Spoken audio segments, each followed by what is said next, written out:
دیکھتے ہیں کہ کسی معاشرے میں حقیقتاً لوگوں کے پاس کھانے کے لیے غذا نہیں ہے، دوائیں نہیں ہیں، بیماروں کے علاج کا کوئی وسیلہ نہیں ہے.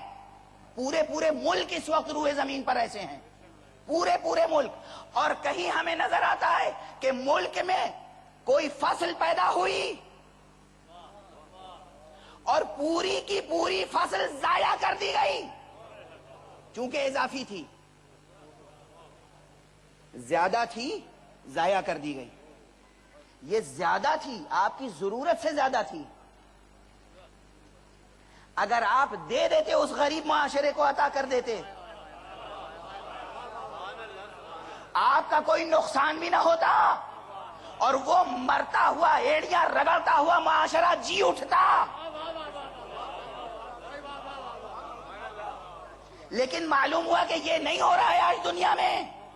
دست ادب جوڑ کے عرض کر رہا ہوں، یہ باتیں بھی اسی ممبر سے کہی جا سکتی ہیں اور کہیں سے نہیں کہی جا سکتی.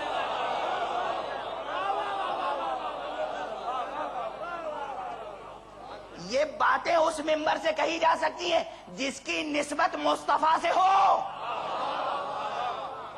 آپ کو بتاؤں ایک جملہ عرض کروں. یہ کہا جاتا ہے دنیا میں اسلام تشدد سے پھیلا. میرا جملہ یاد رکھنا، ایک لفظ کے مقابلے میں صرف ایک لفظ دے رہا ہوں. دنیا میں اسلام تشدد سے نہیں، ایثار مصطفیٰ سے پھیلا.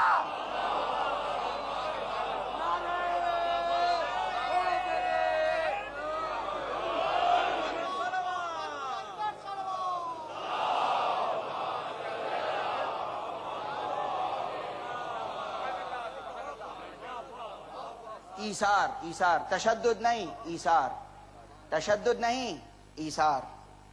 ایثار کی مثال دوں، پیغمبر اسلام، خطیب قرآن، خاتم النبیین، رحمت للعالمین، محمد مصطفیٰ صلی اللہ علیہ وآلہ وسلم جب مدینہ تشریف لائے تو انہوں نے ایک عام اعلان کر دیا کہ جو بھی ہمارے ساتھ وابستہ ہوگا، ذرا معمولی اعلان نہیں ہے یہ، اس کے ساتھ جو سہولتیں دی جائیں گی، میں ایک فقرہ، ایک جملہ صرف عرض کر رہا ہوں، اگر وہ دنیا سے مر گیا، مقروض مرا تو اس کا قرض میں ادا کروں گا، اور اگر اس نے میراث چھوڑی تو وہ اس کی اولاد کو عطا کی جائے گی.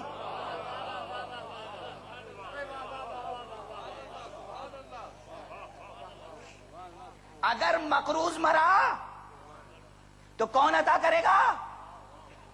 پیغمبر. اور اگر اس نے دولت چھوڑی، کتنی ہی دولت چھوڑی ہو، میراث اولاد کو ملے گی. اعزاء اور اقربا جو مستحق ہیں میراث کے، انہیں ملے گی.